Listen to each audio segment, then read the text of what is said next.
être plus sérieux sur ce rassemblement, moi, ce qui me gonfle, c'est que, cette extrême gauche, elle pense qu'elle a le monopole de la rue.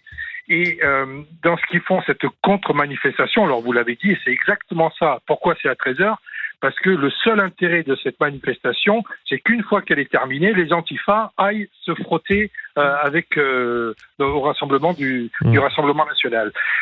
S'ils avaient un peu d'intérêt pour les Français et les problèmes des Français, sincèrement, quitte à faire une manifestation ce jour-là, fais une manifestation sur le pouvoir d'achat, fais une manifestation sur les problèmes des Français aujourd'hui.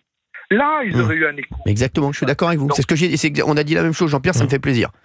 Donc là, leur seul intérêt, c'est ça, c'est c'est essayer de faire du bordel. Et excusez-moi, à un moment donné, je pense que c'est ses propres électeurs qui l'insultent.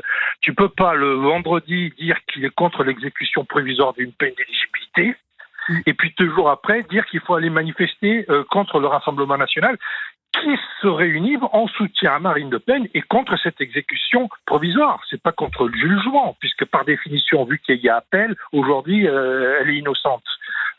Donc c'est là tout le côté cynique de ces gens-là, moi qui me dérange.